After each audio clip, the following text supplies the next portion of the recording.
That's nice. Nice. Patrick, whenever you're ready. Okay. If you want to wait for Kramer, you can. If not, you can go ahead. Well, we'll wait until 3 o'clock and Okay. then we'll get started. PD don't need that. Yes, I don't know that before the issue. Okay, what is this for? Anyways, and first of all, that's what, the three set for the explanation, costs and stuff.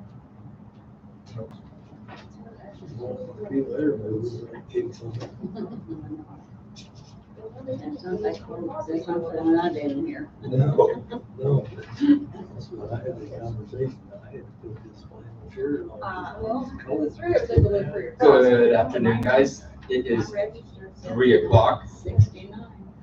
I will call this finance committee meeting to order. Let's do a quick attendance. Mr. Chapman, please. Gallagher, Present. Callaghan, Here. Jacoby, Present. Scarborough, Here. Showers, Here. Freeman, President. Olson. Here. Awesome. So let's just start off with some ground rules. We don't have a ton of finance committee meetings. Generally just structured around budgeting items as the budget starts coming up. But there are rules that talk about what advisory committees can and cannot do. So I want to make sure that if there's a discussion about moving to make a change or make a policy or something like that, we can't do that until the next full board meeting. Those are when the actual motions to make the changes can happen. So this is largely educational. It's so that we can bring motions at a regular board meeting, and it's for us to just informally talk about what's happening with finances and what we want to see, what we don't want to see, what's helpful, what questions you have, stuff like that. So we have four items on the agenda. The first one is city accounts and balances. So over the last couple of weeks, I've worked with Matthew on developing this trend line. So under places, you should get a color copy with a line on it. And let's talk about what this means. The very bottom table shows what percentage of our budget we have actually received into our accounts. So for instance, in 2021, in January, we received 25% of our projected revenues by January 31st.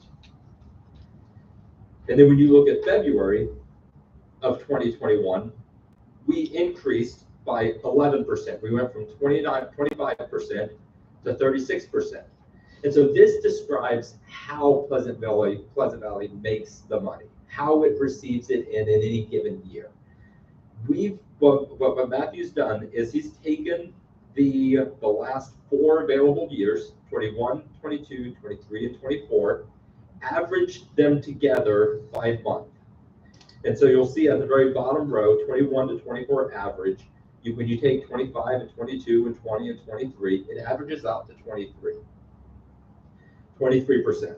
And so when we chart that bottom row, what we're charting is how much on average did Pleasant Valley receive in the month of 2025, not as a dollar amount, because that largely fluctuates, but as a percentage of our anticipated projected income. And not nearly every year we've exceeded our revenue expectations by on average 4%. So if you look in December, in 21 we were at 106%, 22 we were at 105%, 23 is the abnormality. We did not hit our projections at all. We were shy 6%. And then 24 we exceeded expectations by 111%. And so the blue line in the chart above is the 21 to 24 average.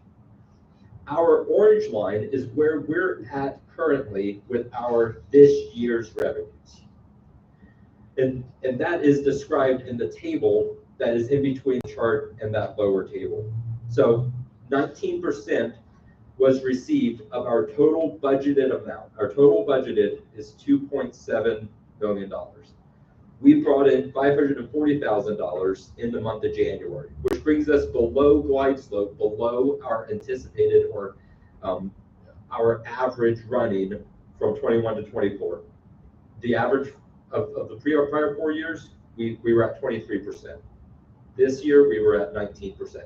So what this graph is supposed to represent and show is how are we doing compared to our average? Compared to the last 4 years, are we under receiving our revenue or are we exceeding our revenue at that particular time of the year? So what we're looking for is things where it deviates. January represented an abnormality. We were down like 4% over our running average. But February, we picked back up and we matched it. So 25 was 33 to, or February was 23% to 23%. So we recouped some of that revenue lost or missed in January and February. And we're back on track. And as of April of this year, we are exceeding our average by 1%. And so month over month, this will be provided in the board meeting packets, the second, correct me if I'm wrong, Matthew, the second meeting of each month with the latest numbers available.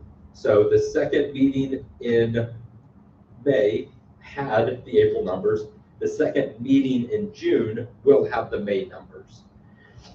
And what we're looking for, and I'll call it out, I'll say, hey, look at the line, it looks like it's really close, that's good. We're matching our stated average over the last 4 years.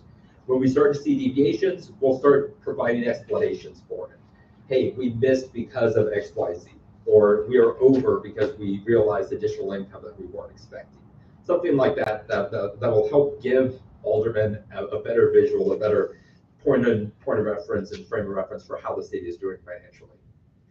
So my summary of the revenue chart that you see is we are meeting our stated average over the last 4 years and exceeding it over the last month. So we will see the same thing for revenue, but for expenses. So this will be one page that you'll see every month. Additionally, you'll see one on expenses. And it's meant to tell the exact same story. Are our expenses higher than what we anticipated or averaged over the last 4 years? Or are they in line with what we expect? And again, any abnormalities will be reflected in the percentages, and we'll include an explanation to describe what's happening, what happened, the reasons and justifications for it. And all this is to give more information, more context when we do make financial decisions, such as replacing an HVAC system or ordering a new vehicle or something like that. So any feedback on this chart? Is there something more you'd like to see? Is the chart useful? Is there something else that you want to see? I just want to get a little bit of feedback from anybody. Only question that I might have is if eventually, if people think it would be helpful to see what % of growth we have usually every year in our income. So expenses, everything gets more expensive, inflation, stuff like that. So do we usually go up 1, 2, 3, whatever percentage? So then, because this is percent of budgeted, but if we're looking at, okay, well in 25, we only went up 1% income, where in previous years we went up 2% income, then it still means that we're, maybe need to be a little bit more conscious of how we're spending money, just because we're not increasing to the standard that we would expect, something like that. Or it could be the opposite, or right on track. So I don't know if that's something that we could look at or if that would be helpful, but. Yeah, so what that speaks to is not percentages, but actuals. Yeah. And the data that supports the actuals is like underlying inside of the spreadsheet. We could work, Matthew and I can work together to like unhide that a little bit, but present it in a way that is easy. What we don't want this page to be is like filled with hard to decipher and hard to reach. And even if it's just an average, even if I can just know for past years, so if we don't necessarily have as much information for 25, if we just know, okay, 24, we went up 2%, 23, we went up 1%, 21, we went up 3%, whatever, something like that. I have no idea what those percentages might be or what I could be completely, those could be completely wrong percentages that I'm guessing on, but I think that could be helpful to know too, because if just as a whole, we're not gaining as much income as we have in the past. Sure. Can I add something too? Yep. Just from a perspective of dealing with charts, I would recommend on the left-hand side, you don't have a legend on that, which I think would be helpful, like a percentage, like actual percentage of budget on the left-hand side where you have 0 to 120%. Just put a call out. Yeah, legend just there. a call Okay. out there because someone who may not be trained, they might be wondering what that percentage is. And also at the bottom, just month and just the month would be helpful to read this. What else? Those are the things that caught my eye because I work with stuff like that. So I gotta make sure I understand exactly. It's saying like actual percent of budget in this, so you know what those numbers are. Right, so it'd be on horizontal and then month. And if it's just, a title. yeah, it's just a side note, but it brings better clarity in the document, what you're trying to visualize. Awesome. Thanks, Stephanie. Thanks, Brendan. Is there any other feedback? Awesome, cool. You also have on your desk a list of account balances. And so this mapping took a little bit for me to wrap my head around. If it took me a little bit, I want to make sure that we explain it to everybody as well. This is kind of the under the hood logistics of how the accounts are organized at the bank. So I'm looking at the page that says City of Pleasant Valley, Missouri bank account balance details. That one. So we have both restricted by statute and restricted by internal policy accounts. So notice how there's these words, all below funds are restricted. I want to highlight the ones that are restricted by ordinance or by state statute. DUI drug recoupment is a restricted fund. And Sarah is very familiar with these types of restricted funds. There's 4 of them total in here. PV Municipal Division is a restricted fund by statute. What is that? PV Municipal Division. That's the name of the account. That doesn't sound like the name. Here. Is it something, would it be known by something else to Sarah? You may know by the account number, that 445. That's the one you send me, that's the one you reconcile every month. Oh, okay, that's just my basic account. Yes. Okay. Gotcha. Yeah, I don't see that. Okay. Then let post training, that is also by statute a restricted account, and then inmate prisoner detainee fund. Everything else in this list, collector's account, correct? Is the collector's account an account that is restricted by statute? That one is not, that's the one where Okay. it just, anytime somebody makes a payment via the city website, That's it, it yeah. goes into that account. Yeah, so like license fees, business costs, even court fees, I think, if they pay by website, goes into that account. No? Okay. So other things that are paid by the website it all goes into that collector's account, and then it's divvied up from there into where it's supposed to go. Parks and Rec is a sub account, but we treat it as restricted, like internally in our accounting, but by statute or ordinance, it doesn't have to be. We just choose to do that. American Rescue Plan, that account, it shows a positive balance in there. As of the end of this month, it will be 0. That was the last payment for the Kale project. So it's been zeroed out. And that account, I believe, will be closed, right? Awesome.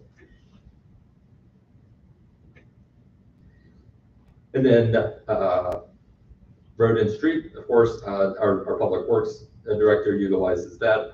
Sewer Fund, 1.4. This is a cash account. When we hit the city investment accounts, we'll talk more about what cash account versus investment account means and what it means for the growth of the city's money as well. Isn't that restricted? Is that restricted by statute? Yeah, that, it is absolutely a restricted account. I'm not certain. But I'm asking how it became restricted. Is there a statute that says all sewer accounts must be restricted, or is that an internally restricted account where we said, we'd like to keep this restricted? I'm not. You'll certain. find out? I will find out. Okay, awesome, thank you.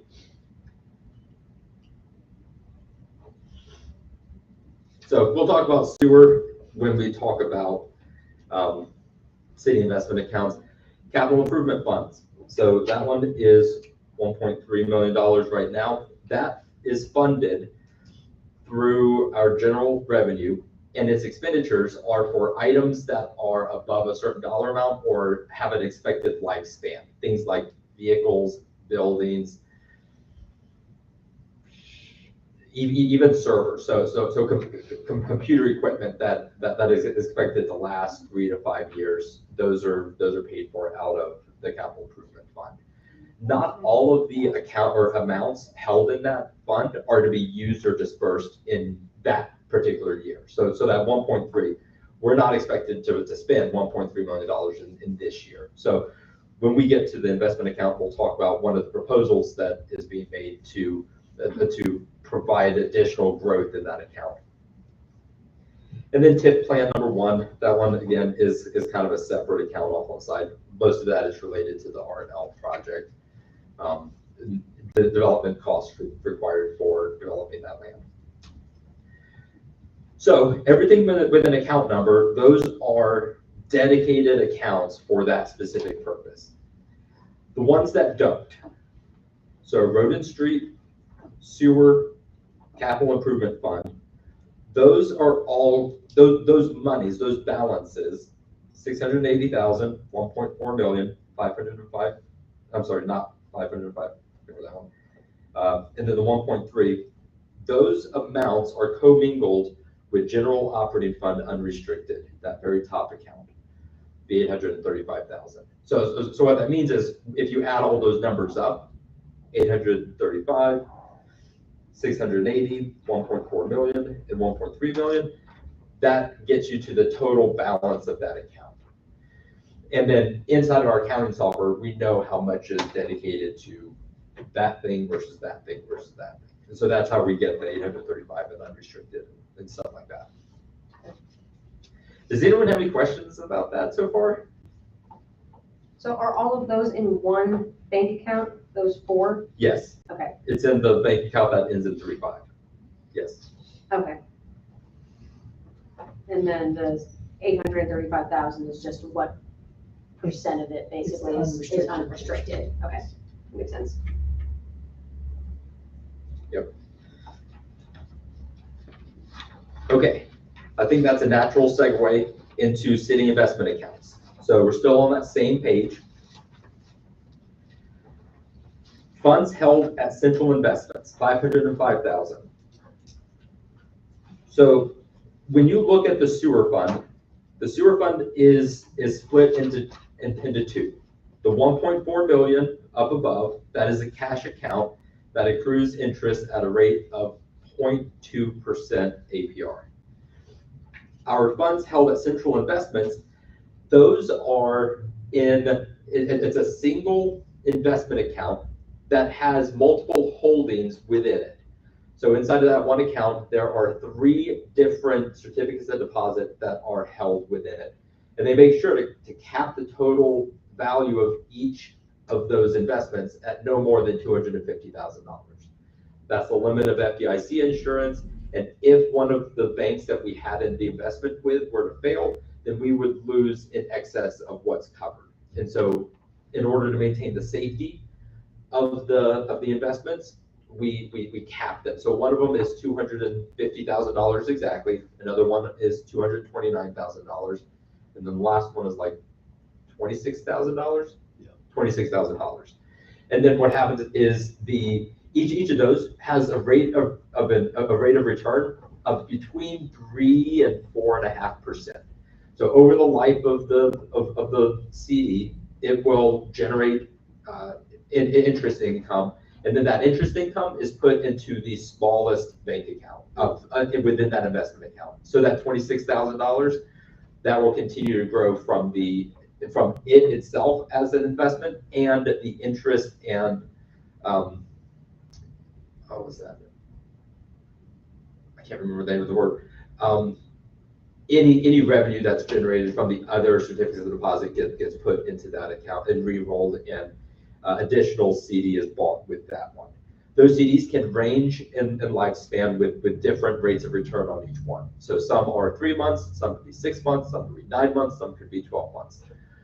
One of the things one of the guiding principles when it comes to investments, I mentioned that there's 3 at the last board meeting.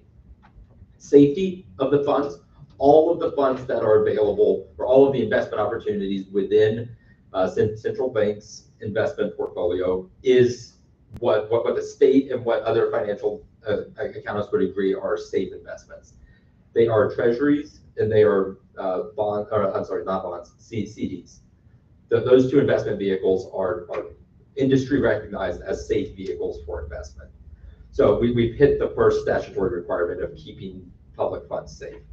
The second piece is liquidity or availability. How quickly are we able to access those funds? If we were to invest 100% of the city's operating funds, every month we would have to be pulling stuff out of CDs in order to pay our bills. And that's bad, that's not good. So having a percentage of what monies we have on hand in CDs versus what we have in cash is really important. We can't tie up too much that we may need to use before it's available through the natural maturation date of a CD. And then the last one is rate of return. So how much yield does a particular investment have? We need to prioritize those that have higher amounts of return over ones that have lower amounts of return, where the first 2 options are identical, where the safety and liquidity values are equal. So when you look at the amounts that are in our our cash accounts include unrestricted up at the top, $835,000. It also includes capital improvement funds, road and street. Those are the ones that are of large values, the sewer, the road and street, and the general operating fund. So those 4. Sewer already has a investment arm of it. So 1.4 million is in cash, 505,000 is in CDs. That might be a good amount of split. It might not be. We might in the future say, hey, I think at any given time, we would have a max expenditure out of sewer of $1 million. So let's rebalance the account in order to pull 400,000 out and put it into the central investments. That's an option for us to be able to do, or tier it into it. One of the documents that I'm looking for from the investment agent is, what does tiering deposits look like into the account? So short-term 3-month CDs where we on a monthly basis put smaller chunks of money into the account. So think in terms of like $50,000 to $80,000 per month, and then we do that for 6 months, let those mature, and then what is our rate of return? What is our interest? How much did we earn? Stuff like that, to try to build the money where we don't see any gains just from having our money sitting in cash accounts. So the same thing could be done with others, and I'm eyeballing capital improvements. On the table, you have the anticipated list of expenditures for 2025. This is the page that was on your desk before the meeting started. Yes. I just want to make sure everybody sees it. Okay. So if you look at each of these are expected expenditures in the fiscal year of 2025. So in parks, we slated $5,000 in capital improvements, $25,000 in building maintenance and improvements. Our mortgage payment for the fire department is $114,000. That's a known static number. It doesn't really change year over year. This year, we're expected to receive an ambulance. We will spend $322,000 on that piece of equipment. So each of these are expenses with the caveat of we get most of these purchases or some of the vehicle purchases, we will sell the vehicle that is replacing, and that brings income that then goes back into capital improvements. So ambulance trade-in, we have an offer for $7,500, $7,500. I'm sorry, are you trying to find that one? Yes. Okay. It was on the page.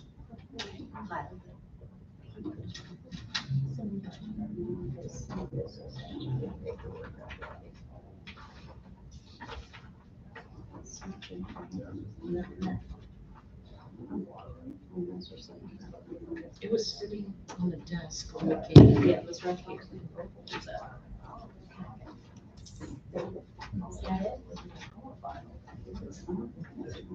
Oh, there it is. It's right underneath. Sticking together. Good. Okay, cool. So the numbers that matter here are 2025 total purchases. That is slated to be $534,000, which brings the year-end balance to $964,000. So what's being stated is there is an opportunity because we know what we're going to budget for our capital improvement expenses. There's a known maximum that we should try to hit on investments. And what those investments could bring in is additional money to fund growth in that account. It's way better than the 0.2% we're getting right now. So I'll open the floor to discussion. Yeah. I Go have ahead. a few questions. Yeah. You mentioned the annual fire station payments Correct. as well as the ambulance payment. How long are those payments for? How So many the years ambulance is a or one-time fee. Okay. Like when we purchase it, we spend that money in a single amount. And I believe the $114,000 for a fire station payment, I think we have like 10 more years of that. Okay, Like 2035, so. 2035? Yeah. Not 9 or 10 more years of that. At the rate of 114,363. Does that change? Well, Does it that's vary? actually, the actual payment is 105 before, we made it an additional payment toward it a year. We just had made the decision to continue making that 114. It's actually, So you're paying off we are, you're paying off your Additional. balance yes. rather Is than it- interest. Is it still looking at that same end date with the additional that we're paying, or is that the end date without the additional? It would be the same end date as the last payment, but would be quite a bit less. Would be less, okay. Okay, so then with that being said, can we confirm it's 2035? And then also, since we're pretty much doubling up payments or kind of adding more to the payment, when you do check Clerk Chapman, could you verify when our last payment would be? If possible, thank you. That's something else to look at is, depending on what interest rate we're paying on that, it could make more sense to pay that off faster than to invest money. That's something that, if you have like a mortgage, you look at how much do I make from an investment account versus how much do I save in interest by paying off extra my mortgage. So that's something that we could look off. I don't know what the rate of interest we're paying versus what the rate of return could be in a CD. But in theory, you could make more money by paying off the fire station early, So we just make an annual payment on that? a one-time annual payment.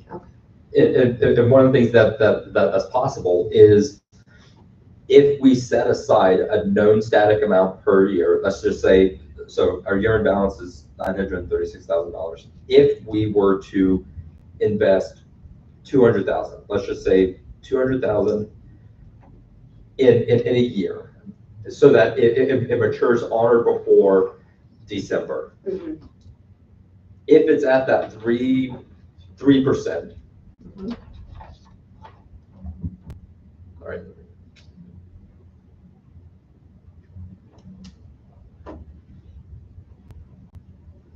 how I did divide by, that's not right.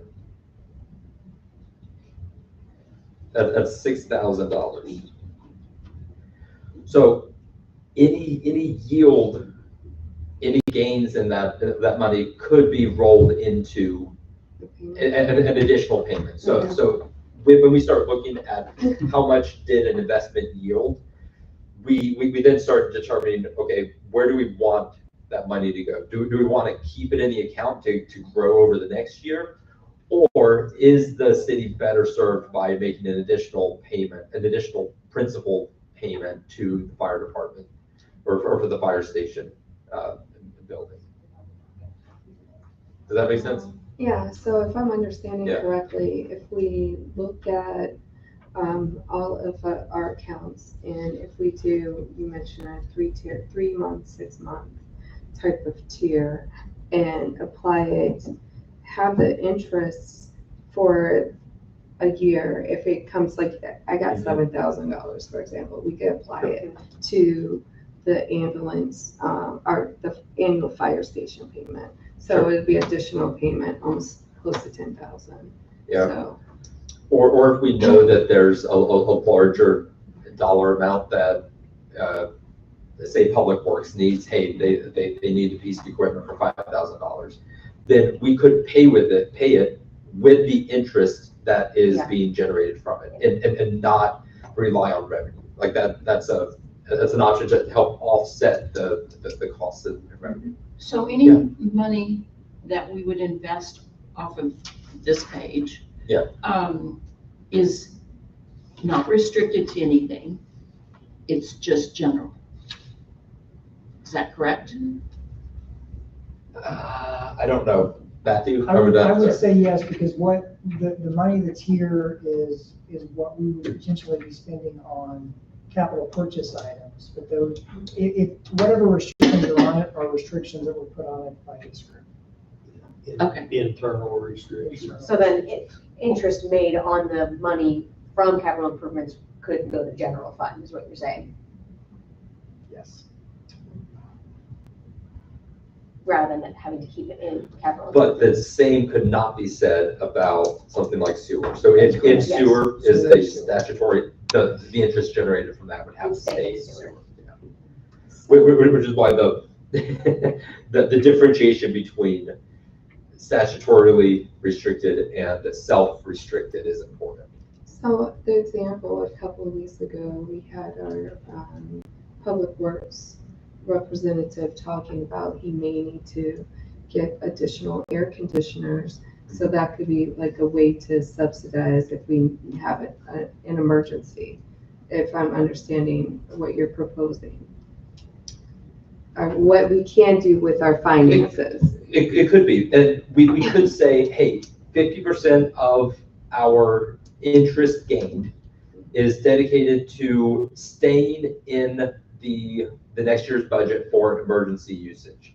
So HVAC, if it generates $4,000, then that could be set. So of our investment, our interest yield, we start applying percentages to, okay, I want 25% to be dedicated automatically to an additional payment on the fire department, on the actual fire station. So that's an extra $2,000 that gets made. And I'm using purely hypothetical numbers. I'm just saying 25% goes to paying down the premium or principal of the mortgage. 25% goes towards reinvestment for future growth. And then 50% goes towards an emergency type fund for capital improvements that needs to happen within the next year. And then if it's not needed, then say, okay, then that premium or that amount goes into reinvestment, or that amount goes into an additional payment to the fire department or fire station. I keep saying department. Yeah. Station. Do we know where the $505,000 from the CDs, when they're coming due?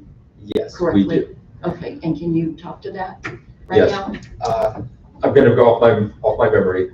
2 of them are due at the same time in July. Okay. I believe. And July of this year. July of this year. All 3 of them will come. All the CDs will mature within 2025. Two of them, I believe, will mature in July. One of them will mature in October. Yeah. And when those mature, that triggers a call or an email from the investment advisors to Matthew that says, hey, City of Pleasant Valley, you guys have a CD that is maturing or has matured in the last 2 weeks. We need to know what to do with it. Here's what our current CD offerings are. And Matthew will get a list that says, hey, Central Bank of New York State is offering a CD for 6 months at a rate of 3.4%. This bank is offering a 3-month one with an interest rate of 4%. It's a list of the current offerings and all the details related to it, where we as a board will then receive it. We will see what we want to do, what we want to use the funds for. If we know we need something for sewer, oh man, there was a sewer main break in the last week. We might be like, okay, let's roll that into the cash account, because we might see a very large expense incurred over the next month. So that's the sort of conversation that would occur when one of those CDs comes due. Lisa, how long is generally our CDs held for? And what we most of our past CD holdings have been between 9 and 12 months, but we've had a spattering of 3 and 6 months as well. Is there a limit to how long a city can have a CD for? Like legally? I don't think so. It's the balancing of those three things. And liquidity being the second most important, favors shorter turnaround times or shorter maturity dates. Yeah. And so you'll see a lot of 3, 6, 9, a handful as well. Okay. And Matthew, have you seen anything in excess of 12 months? No. Okay. A few times over the past years we have. Sure. But I kept them for 2 years or something. Yeah, but it seems rare, right? Uh-huh. I'm But it guessing does. the fewer months, the lower percent. Exactly. The longer you hold it, the more percent it's going to be worth. But obviously, you got to strike that balance of, will we end up needing the money? Well, we used to get a little bit better amount. Yeah. And so we left them on the 2 years a lot of times, back when I first started. One of the interesting conversations that we had with the financial representative, the investment advisor, was, okay, we have a year-long CD that we just purchased a month ago. We have 11 months remaining on it, and holy cow, our entire sewer system erupted. feces flying from every spigot in the city. We're going to need literally every dollar amount in both our cash account and our CDs. We could, so what happens when you sell a CD in this investment style account is it doesn't get cashed out at the value it is. You put an offer to sell the remainder of it to the larger group. All these banks will receive the offer to buy a CD, and the interest rate that is offered when we lock in the account could be higher than the interest rate that's being yielded right now. And so our CD might become more valuable in the future when we go to, if we go to sell it due to an emergency or something like that. So it's not always a loss when you have to sell before the maturity date. It's all dependent on the current, on what the bids are, what the current interest rates are being offered by the And federal. even, it sounds like with a CD, even if you have a loss, it's not, like, it wouldn't be a devastating percentage. Yeah, Even if no. you had a loss, you'd be looking at maybe 1 to 2% 1%, what was, yeah, it would be like your greatest loss if you have one. yeah, So I guess and that's that difference what in, makes them such safe accounts for cities if you need them money in an emergency. yeah, and the difference in the current percentage rate could fall out of our favor as well. The current interest rate could be lower, it could be higher now than it was when we got it, which means nobody's gonna pay top dollar for a lower percentage rate than what they could get a brand new CD for. So really that's the difference there. Great So, conversation. is the main discussion that we're having now is deciding from these cash accounts that we have, do we want to put more of it into investments. Yeah. Like the main discussion that we're wanting to have about this Yeah. topic. So it's the, put some thought behind it. All these materials you get to take home with you. We will discuss it at the next meeting. But some of the thoughts, what we're discussing now is, do we open a second investment account dedicated to capital improvement fund? And if so, how would we fund it? Would we want to do a one-time deposit of $250,000 in order to buy one CD, and that CD is held for 9 months?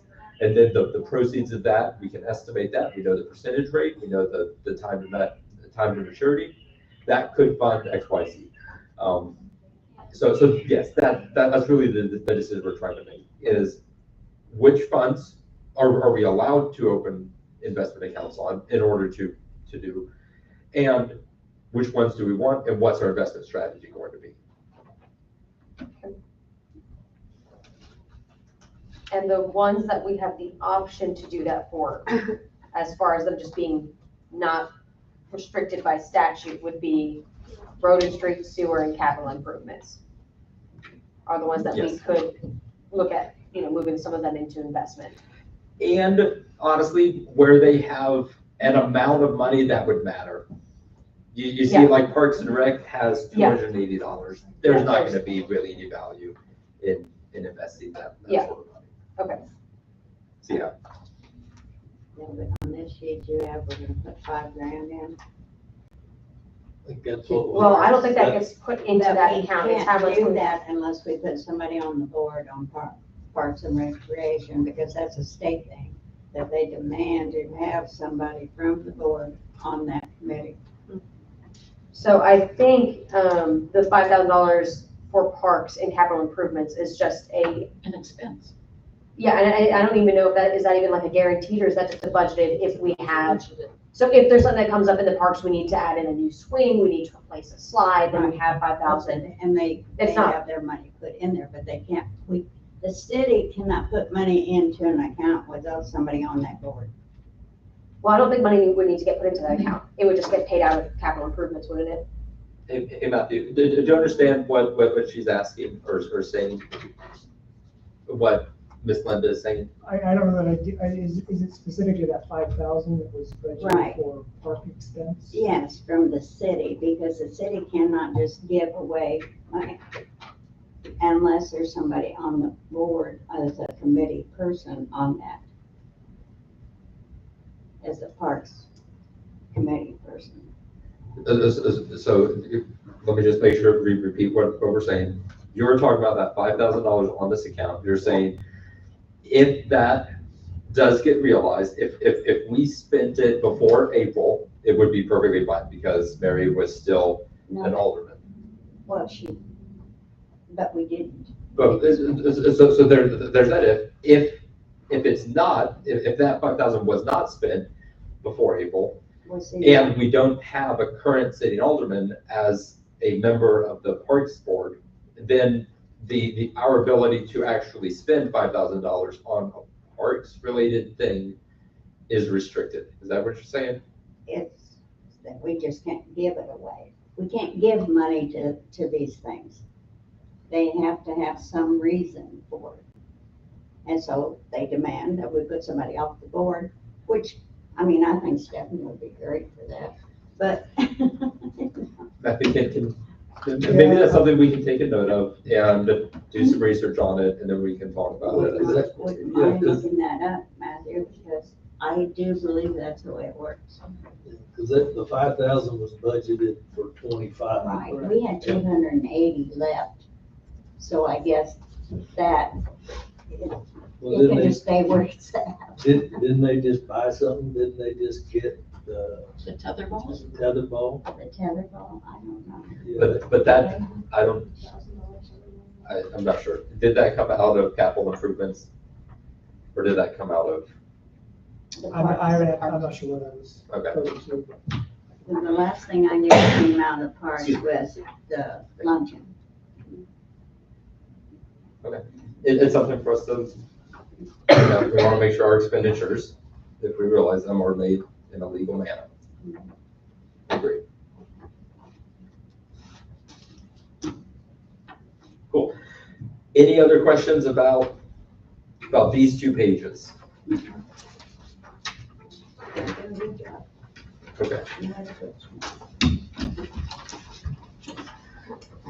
Let's move to our 3rd item on the agenda. It's health insurance discussion. This is a big one. When we have heard consistently that recruiting and retention in some departments, primarily police and law enforcement, is difficult, and one of the big limiting factors, or one of the primary motivators or reasons proffered for somebody leaving or vacating position here is because of the excess amount of cost, either upfront in premiums or in deductibles or in uncovered amounts in health insurance. It's a problem. It has been for a while. So in the board packet or in the finance committee packet that was provided is a series of papers that discuss what we have today and what other cities do. So let's look at the first page. This one is health insurance comparison of city contributions. It's like three columns that has a bunch of city names on it. So Matthew spoke with other city officials and found what other cities are currently doing for their contributions. So the way to read this is today, Pleasant Valley contributes 80% to employee-only plans. Additionally, Pleasant Valley contributes 50% to the employee-dependent plans. And so what that means is on the monthly premiums that are paid by employees, Pleasant Valley pays 80% and leaves 20% to be the employee's responsibility per paycheck. Per paycheck, right? Okay, which is bi-weekly, every 2 weeks. There is 20%. And we can talk about the numbers here in a second. And then for employee dependent, so that's employee plus spouse and employee plus spouse plus children. Those two, or employee plus children, yeah. Those types of plans, we contribute 50% of the monthly premium to, and then the employee picks up the other 50%. Just want to make sure I'm saying that right. Mhm. Okay. When you look at other cities, some of them not in Missouri, and some of them way larger. So think North Kansas City, Kearney, Green Valley, Garnett, Kansas. Their percentages of contributions are listed below. Many of them are 100%. Claycomo pays 100% of employee-only medical. Garnett, Kansas, 100. Green Valley, Missouri, 100. Kearney, 100. Parkville, 100. And Spring Hill, Kansas, 100. And then Mission and North Kansas City does something very similar to what we do. They pay 80% of employee-only plans. Looking at the city contribution to employee-dependent plans, we see a little bit more variation. Only one place does 100%, Spring Hill. Glad they've got their finances in a Spring position Hill's where they're great. able to do 100% of both types. Good for them, cool. And then others are percentages between that. We, in employee/dependents match at 50%. So like some of Pleasant Valley, The vast majority of them are 75 to 80. the vast majority of them are higher than that. Yes. So different plans offered. So here's one of the things that we found out, or I found out when I started talking to Matthew about creating this agenda. There's a lot of health insurance providers out there. Blue Cross Blue Shield, Aetna, United Healthcare. There's a lot of them. One of the biggest limiters to us is our group size. When we say, hey Aetna, what are the plans available to us? We employ 20 full-time people. They look at us and they're like, 20 people? We don't offer plans for only 20 people. What are you talking about? Get out of here. Or Blue Cross Blue Shield. What they offer plans for are the corporations that have the extra money, and And the population to be able to say, we are bringing 20,000 employees with us. What's your plans? So most of the commercially available stuff is not available to us. The Aetnas, the Blue Cross Blue Shields, the United Healthcares, they just won't offer plans to us. They're not there. So NPR is a pool that provides health insurance for municipalities, and it's really the only option that we have. And Matthew, is there any other flavor you want to add to the options? Only that that's one of the first things I tried when I got here and saw the health insurance plan was to reach out. We had a broker in Parkville who was really good to work with, and he's tried everything he possibly can. And I've got multiple people come and talk to me thinking they could help us, and nothing has ever come of it. So. Okay, so when you see, let's look at some of the other pages.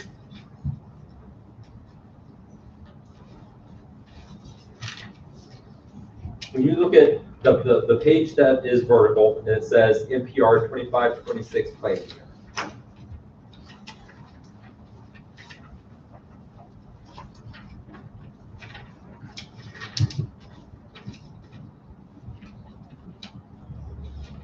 These are the plans that are available. So INO 1, this is a high premium, low deductible style plan, right? Like your monthly payment is really high, like close to $1,000, $800, $900. But your deductible is much lower, and the amount of stuff that they cover is higher. But you pay for that on a monthly recurring basis. There's the flip side, QHDHP. What does that stand for, Matthew? Qualified high deductible. Qualified high deductible. And so it's qualified, meaning that it can be paired with an HSA, right? Okay, so there's two different types of plans for qualified high deductible. High deductible, which is low premiums. Premiums are about $500 a month as opposed to $900 a month. But the deductible is much higher. The amount a covered employee pays out of pocket is a lot higher than in the INO plan. And what's the differences between 1650 and 2500? I'm sorry, there's QHDHPs. There's one that says 1650 and one that says 2500. Sorry, I couldn't hear you over that. What? It's the difference. I know, but your question was what is the 1650 and the? Yeah, what's the difference between those two plans? Is one got an HSA to it and one does not? They're both qualified plans, so either one you could participate in the HSA. Because we have the deductible. That's the deductible, the 1650 is the 1650 is the deductible. deductible. Okay. That number is the actual deductible amount? Okay, Okay. so They pay that 2,500 before they'll pay anything. Yeah. And I think the key thing for sellability for an HSA, you can take that anywhere with you. If someone should choose to depart from us, they can take their HSA plan with them, which is a good selling point. You're not committed to staying in one place if people choose to diversify their experiences. Yeah, absolutely. And the HSAs above a certain amount can be invested in order to grow as well. HSA has a lot of good features, and it's not a use it or lose it account. The amounts roll over year over year. The key thing with the HSA is it has to be health related, and you're right, you can roll over it and diversify it. And most of your HSAs usually have a debit card or an account associated, so you can make your premiums or pay your doctors in that way. So that is a very marketable strategy for us, honestly. So when we're talking about improvements to what we offer to our employees, what we're really talking about is the amount of employer contributions per plan. How much do we contribute to the health coverage of our employee? Is 80% for employee enough? Is 50% for employee dependent plans enough. And I think that we need to improve the amount that the city contributes. So I have another question, and I don't know where this would come. Hopefully we'll get an ethics committee, but could we possibly like partner with Clayco and do a rider? Has any discussion been done, or any other cities who are in the same type of scenarios we have they have agreements where we could work, or because they're getting a lower premium, then we could like kind of dovetail on it. I'm just curious, is there any ethics? Just thinking out loud here. That's essentially what the pool that we're a part of is. Okay. It's a group of cities that go together to hopefully affect better rates. Has it been successful though, from your perspective? Yes, in that I don't know how Pleasant Valley would be able to offer healthcare coverage without Yeah. it being. You just wouldn't offer insurance at all, or you'd be stuck with just ridiculous, like, individual plans. I know, because I'm a small business owner, they're ridiculous. That's what we're looking at. I mean, that's a good idea. That's exactly what we're doing. So Yeah. you're thinking the right thoughts. So the plans that we offer, are there other plans besides these three? I just wanted to talk about that. And I think there are. This page that is a big chart, this has all of the other available plans, including ones that we have not selected. Yes, essentially the three that are highlighted in green are the three that we are offering. Hopefully everybody. In gray. Black and white. But it's the ones that are highlighted, so green, no, you Bold. They're See, I got the other one in color. Okay. If they're darker, Mine's in color. Yeah. The The rest three of that them are in colorblind. gray, all the way Yes, across. the first, the fourth, and the sixth are the ones that the cities offer. Everyone else. But mine are very near. Was there any particular reason that we chose these three plans? Was it just, this seemed like a good variety? Was there? We voted on it, honey, when they explained them to us. I think we understand that we voted on them. I think what Serenity is asking about is what reasons did we choose these? Why did we vote I for think these? the way that it was explained to us. What we're looking for is reasons. I mean. I do think that's it. Do we know from our employees how many we have on each one of these? Yes, we don't have a lot of employees. We do have that information. Yeah, I absolutely, I don't have it in front of me. Well, I I mean, can like- absolutely get you. Jared has it.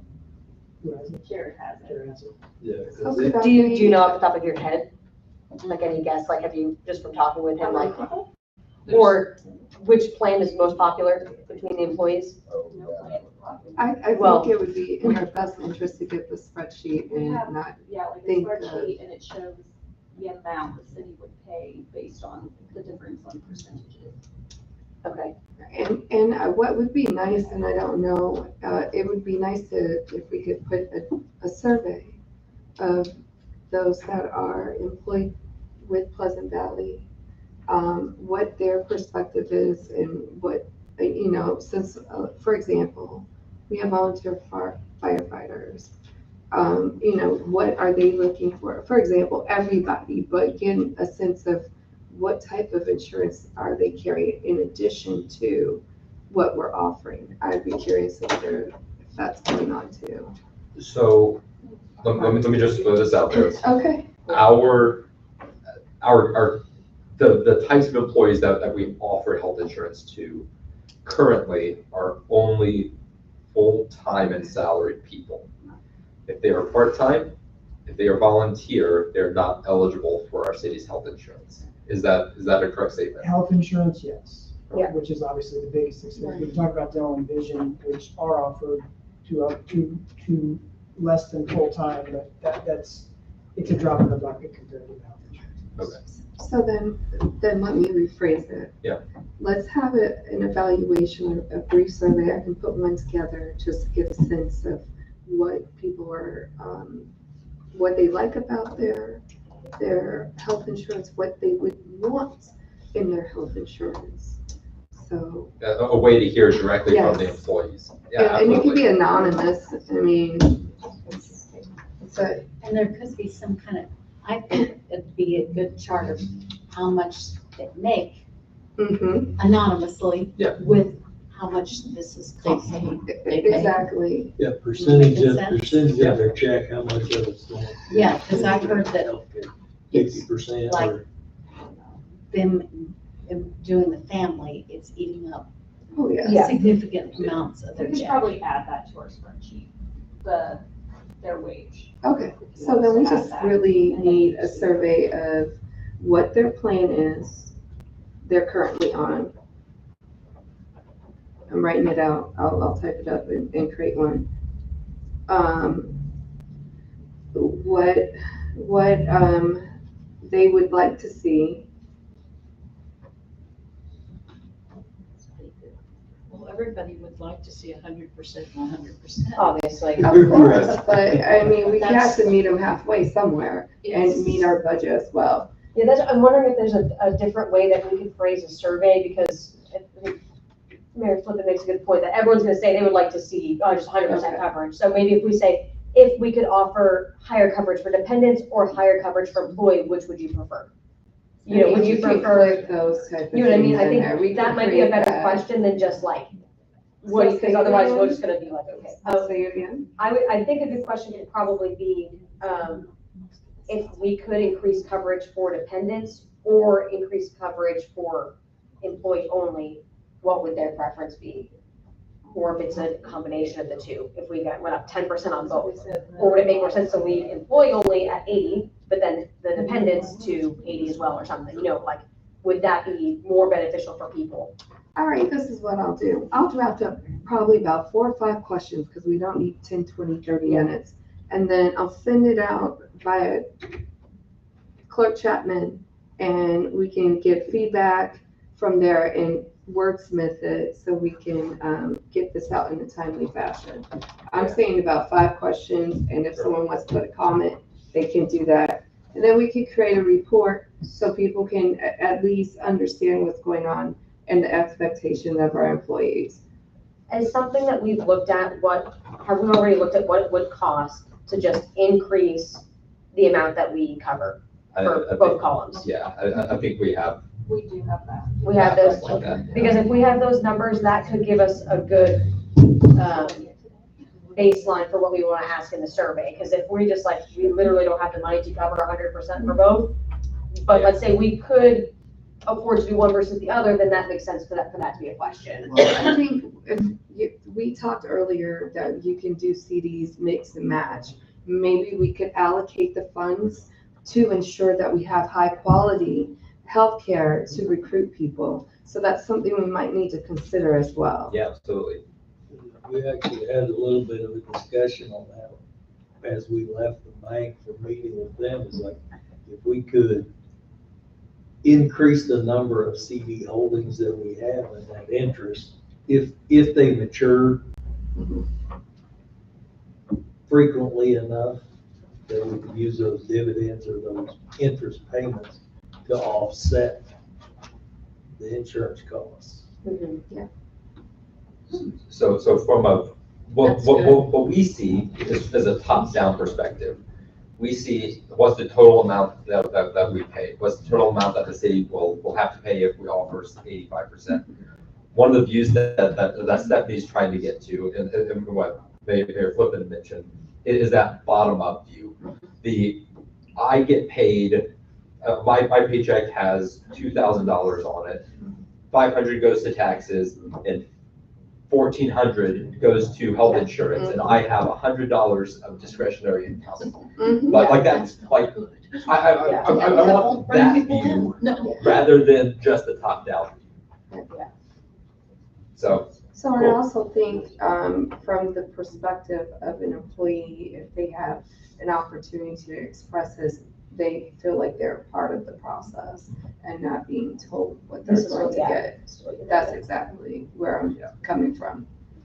And I would say that at a bare minimum, to be even competitive with other cities, which is what we need to do if we want to have employees, we at the bare minimum would have to look at 100% to 50% if we wanted to leave dependents at 50. Or if we wanted to leave employees at 80, then, I mean, the bare minimum, you're looking at being kind of other cities at us being at 75% for dependents then.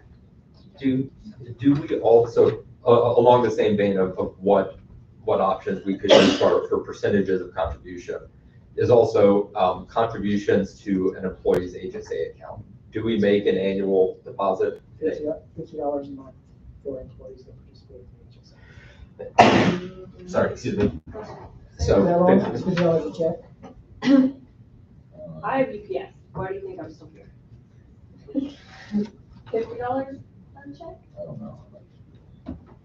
so there's a per paycheck amount that gets deposited into a, from the employer. Like this is not part of their salary, this is not part of their pay. They just, because you are participating in our health insurance plan and you have a qualified high deductible plan, we make a $50 deposit or an X dollar deposit. $600 a year contribution, basically. Maybe adjusting the HSA contribution in addition to maybe a smaller percentage, or we have multiple levers we can pull is kind of what I'm saying. We can figure out what matters most, HSA contributions and or premium percent contributions, and try to, finagle the levers in a way that gets employees a better health insurance, a better, pay to expense ratio versus, our top down, what the city has to contribute. I may have missed it. I don't know what HSA stands for or what Health you're savings talking about. account. So a health savings account is basically like a savings account that can only be used towards health-related expenditures. And everybody has that, or? So if you The have a last two. high deductible plan, then you can qualify for one. So basically, you're saying like, it's mostly geared towards people who are more planning for the future with medical expenses versus like, I know that I have lots of medical expenses right now, because then you probably want to go for a high premium, low deductible plan. Where somebody who is maybe healthier, doesn't expect to have, very frequent hospital visits, would say, okay, I'm gonna spend less per month, but I'm gonna put money to the side, so that way, if something happens, if we have a large health expense, we can pull it out of the savings account. And use it toward that deductible. right? Yes, use it towards the deductible, yeah. Use it for Fees your out too. of pocket when you go to the doctor. Right. Yeah, If you prescription got- costs, whatever. If you got a $25 copay, you can use that. Yeah. I banked heavy in HSA before I retired, for Mhm. like the last 5 years. And I walked away with like $40,000 in my HSA. Yep, Yeah. And that should cover my medical out-of-pocket expenses until I die. so it's something that, especially like, Younger, Unless I healthier had people take something advantage of. catastrophic happen several times to me, but still, on Medicare with my other plans, I only have to pay X is the maximum out of pocket I have to pay annually, no matter what happens to me. So in theory, that should last. So that's what you were talking about. Yes, It goes that's- with you. Yes, it goes with you, Yeah. so, Okay. you can have multiple ones, you can open up another one with each, company, so it gives you that flexibility. Like you gave an example of 40,000, there's some people who have like 100,000 and they're still diversifying it. And you can use it, like I heard, because I don't know if you guys went to Costco, it's off the subject, but there was a $10,000 vibrating chair. Someone used their HSA card and bought it. So you can use it on different expenses like that, but you sometimes have to get approved Yeah. with your doctors. Yeah. Yes, different things. Yeah. Yes, that are. yeah, and you'll see different items will say like, So bring us back around. Yes, absolutely. Sorry, that's okay. No, that was a good question. well, and it's, like she said, it's important for us to know this because it is a recruitment tool. If somebody just goes, okay, it's HSA qualified, but they don't really know what that means, we don't really know how to, explain it to people, then it's not a good selling point if we don't know how to, Yeah. let people know what we offer. So in summary, HSA, you can take it with you anywhere and there's no limits on it. It just depends on how much money you put in there. And also, some companies give you an initiative, you do the HSA, they'll give you $1,000. and they'll match you. So then you have about 2,000, and depending on the family, it could be up to 3,500. And then that's a way to get people to invest in it more. Just a scenario. Yeah, absolutely. So in summary, we could go on about health insurance probably for an extra hour. Yeah, But let's bring it back to, we're looking to make a decision. We need information, we need data in order to make an accurate decision. Some of that may come from employees self-reporting some stuff up. Other pieces of data that we need are the scenarios of bottom-up looking, hey, how much how many employees do we have per plan? What the contribution is like, stuff like that. How much is spent out of pocket or on each percentage? Sorry. I want to make sure, It sounds like a lot of that I didn't know about exists, but I think she's yeah. got a lot of that. We need to add the total number of people. When we meet again, we will have that additional data to discuss. Oh, whatever the results of that data are, 50% of our employees are on this type of account. Also, let's zero in on that account. Or, hey, the people in this account have the lowest amount of take-home pay per paycheck. Let's look at those categories of employees. Whatever that leads us to, into recommendations for changing HSA contribution levels. Maybe $50 per month is inadequate, and we're like, maybe that should be 65, or maybe that should be 80. Let's talk about that, and then let's talk about the employer contribution percentage. But you're gonna have to have hard numbers. We need hard numbers Yes. for that. Okay. We need hard numbers for all of it. When do you need this? So we will try to talk about it at the next board meeting, because us as the finance committee provides a report to the full board. It's weird when we're The full board. full board to get reported to the full board, but when we meet again as a board, which will be next Monday, I believe. Yes. We will have this as an item. Hopefully, we will have some numbers and reports to go off of. If we don't, that's okay. We can talk about it at the next board meeting as well. So, with the goal of motions that would come out of that discussion would include changes to percentages of employer contributions, changes to HSA contributions, things like that. And then, so that's on the expense side. There's also the funding side. So at the next board meeting, we're going to talk about, going back to the city accounts and city investments, can we utilize some investment vehicles in some of our accounts in order to fund the cost of that increase in health insurance? So they're listed as 3 different topics. They're kind of all related to each other. So does anyone have any questions before we turn it over to our last agenda item? No? Okay, all other finance issues from staff or members of the public. Is there anything you wanted to say or proffer or yell at us about? I want the step plan reviewed, The employee step plan, in what which I manner? think is on the agenda on Thursday anyway to go over.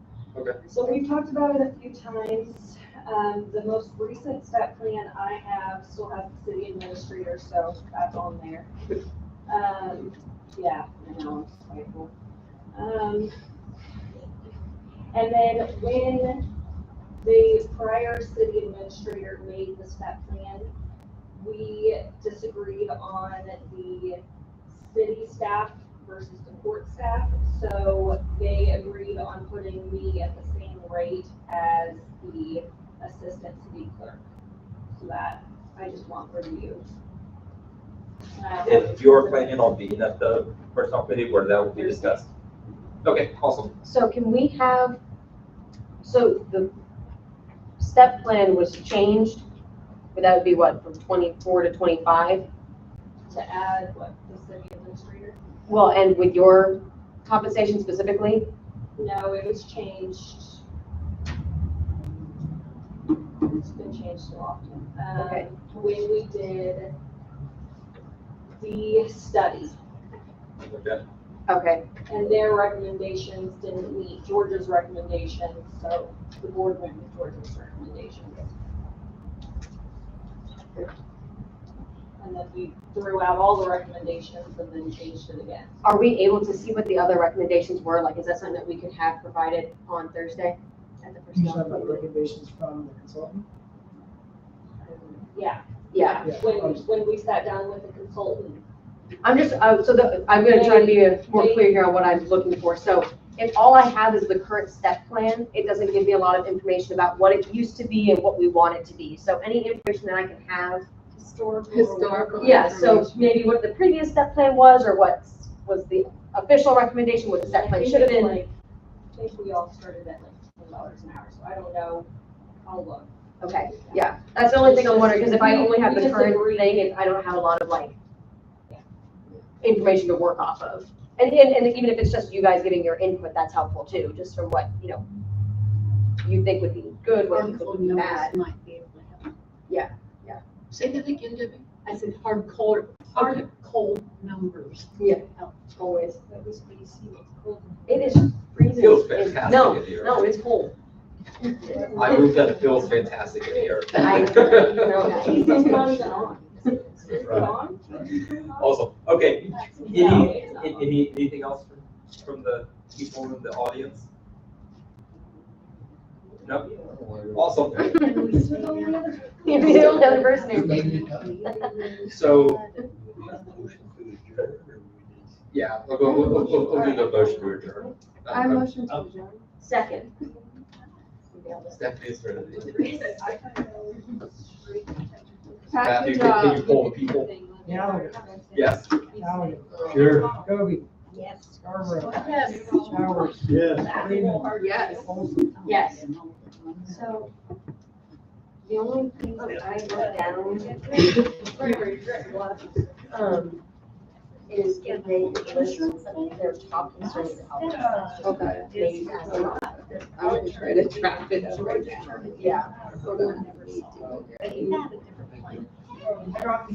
So we can We'll see it again. Most people's like, this is my plan about the health insurance. I don't know if they will Let's talk about ever this in the next go to- meeting.